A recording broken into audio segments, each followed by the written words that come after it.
3 से 7 लाख इनकम वालों को 5% टैक्स देना पड़ेगा। 7 से 10 लाख तक आय वालों को 10% और 15 लाख से ज्यादा की आय होने पर 30% टैक्स देना पड़ेगा। इंडेक्सेशन के हट जाने से रियल एस्टेट में निवेश करने वालों की जेब पर भी बोझ बढ़ने वाला है। नमस्कार, आप देख रहे हैं BS24 न्यूज।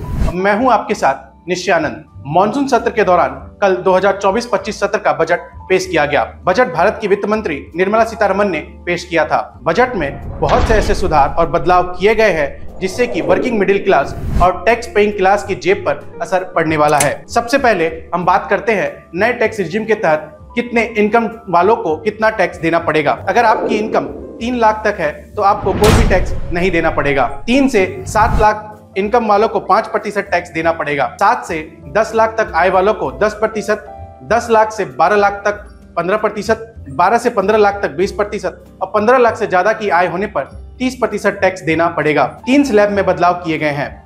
पहले जो स्लैब 3 से 6 लाख, 6 से 9 लाख और 9 से 12 लाख थे, अब उन्हें बदलकर 3 से 7 लाख, 7 से 10 लाख और 10 से 12 लाख कर दिया गया है। इसके साथ ही सैलरीड क्लास के स्टैंडर्ड टैक्स डिडक्शन में भी बढ़ोतरी करते हुए 50,000 से 75,000 कर दिया गया है। हम आपको बताते हैं आपको इसका क्या फायदा होने वाला है। अगर आपकी आय 7 लाख है तो 3 लाख तक आपको कोई टैक्स नहीं देना पड़ेगा।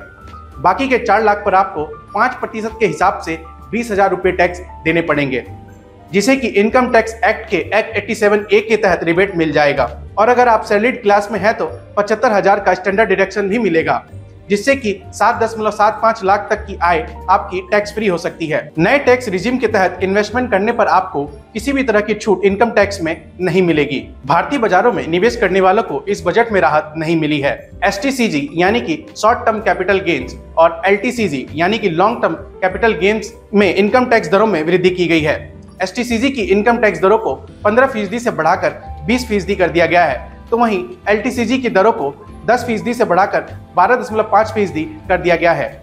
अनलिस्टेड एसेट्स की LTCG दरों में भी बदलाव किया गया है, उनको 20% से घटाकर 12.5% कर दिया गया है। इसके साथ ही रियल एस्टेट में मिलने वाले इंडेक्सेशन को भी हटा दिया गया है, जिससे कि अब आपको टोटल कैपिटल गेन पर 12.5% की दर से टैक्स देना होगा।